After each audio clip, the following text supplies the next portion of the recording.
Bueno, muy buenos días, buenas tardes o buenas noches.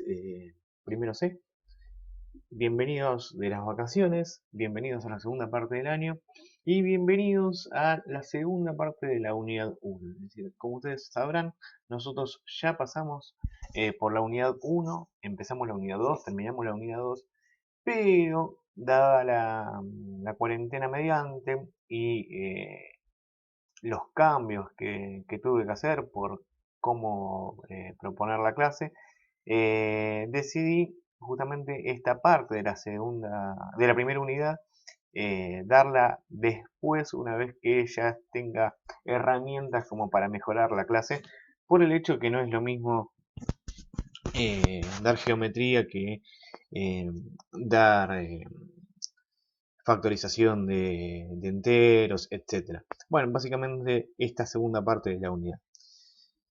Como sabemos, nosotros vamos a trabajar los números naturales. Los números naturales trabajamos directamente desde las operaciones al principio de año. Vimos justamente tanto la suma, la resta, la multiplicación, la división, o sea, las cuatro fundamentales. Y luego agregamos la potencia y las raíces. Vimos las propiedades de cada uno, cálculos, etcétera.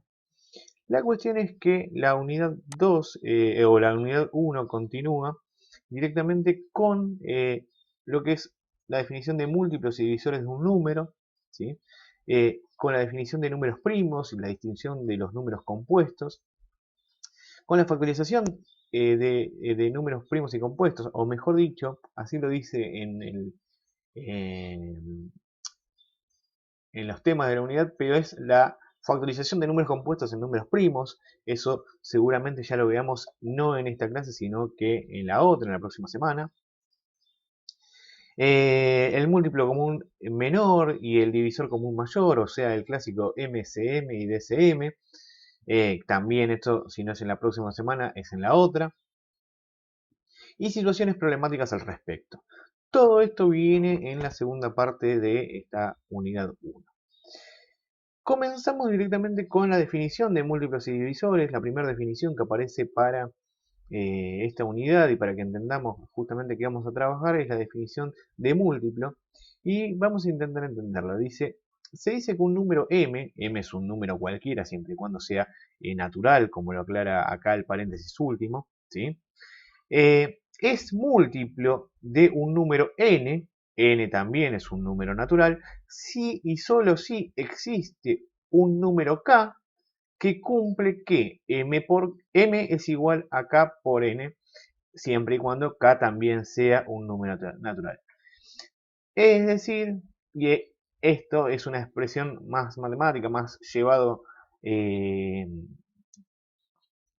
a los caracteres que utiliza la matemática en general para resumir, ya que esto se puede considerar a veces ambiguo, o por lo menos el lenguaje no utilizado por la matemática se considera ambiguo para la matemática. Básicamente lo que dice acá, que dice que para todo número m y n pertenecientes a naturales, m podemos afirmar que es múltiplo de n si y solo si existe un k o si existe otro número natural que cumpla justamente que la multiplicación de k por n sea igual a ese número n.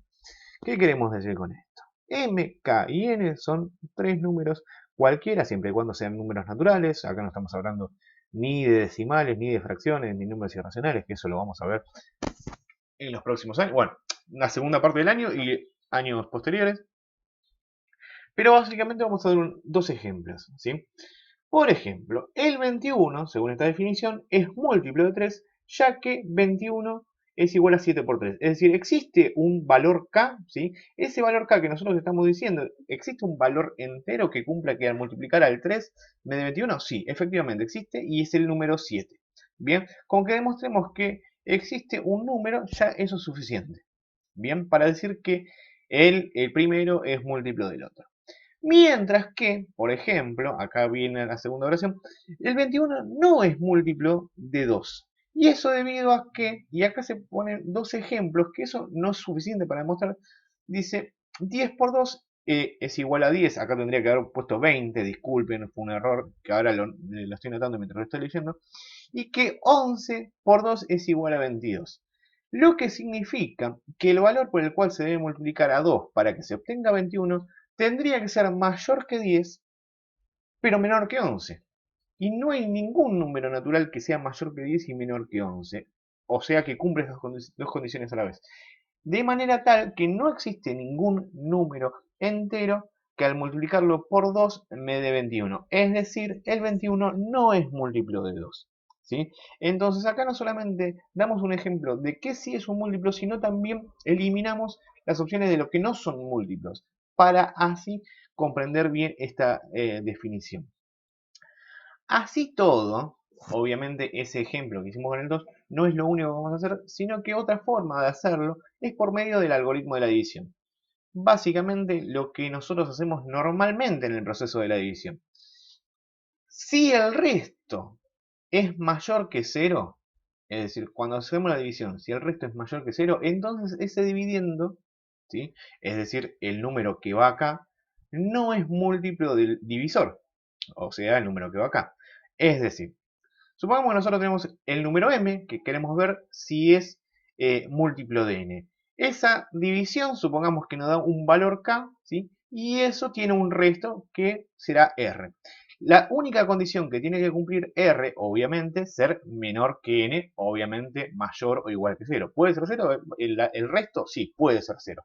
Lo que no puede ser es mayor que n, porque si es mayor que n o igual que n, quiere decir que se puede seguir dividiendo por ese divisor n. Vamos a poner un ejemplo.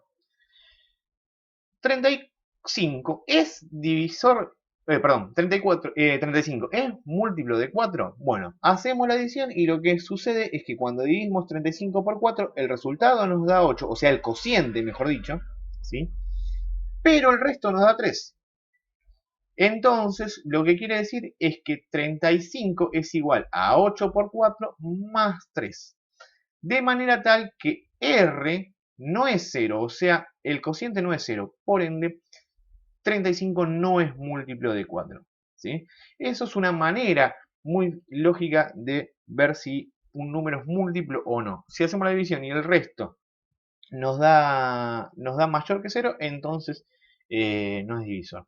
Un ejemplo justamente positivo vendría a ser 162, que es múltiplo de 3, ya que 162, si lo divido por 3, nos da 54 y el resto 0. ¿Qué quiere decir con esto? Que existe un k, como nosotros pedimos, que cuando lo multiplicamos por 3 nos da directamente ese valor que estamos viendo si es múltiplo.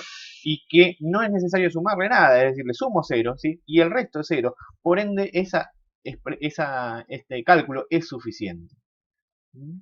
Entonces podemos afirmar que el 162 efectivamente es múltiplo de 3.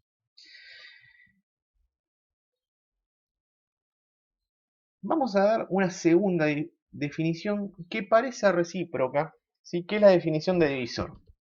Se dice que un número n es divisor de un número m, o sea, al revés, si solo existe un número k único, y fíjense que acá aclara esta definición, existe un único número k que cumple que m es igual a k por n, siempre y cuando m, n y k sean naturales. Y acá en los naturales voy a poner el signo más, o se pone, porque en la discusión matemática siempre está el tema de si los naturales incluyen al cero o no incluyen al cero. Creo que lo vimos, lo trabajamos a principio de año, lo vimos en las primeras clases. Y eso básicamente queda a elección del expositor, para decirlo de alguna manera. Es decir, hay algunos matemáticos que dicen que el cero es natural, hay otros que dicen que el cero no es natural porque no se cuenta. Eh, entonces, no hay ningún problema que sea o que no sea, no genera ningún dilema. Lo único que siempre hay que aclararlo. Entonces, en este caso vamos a estar aclarando que estos valores siempre son positivos, no incluyen al cero. Bien, y esto es la principal diferencia entre la relación entre divisor y múltiplo. Siguiendo acá, se escribe n barra, fíjense que esta barra no es una barra diagonal, sino que es una barra directamente vertical, m, ¿sí? Y así se dice que n es divisor de m. Acá voy a hacer una pausa y continuamos en el siguiente vídeo.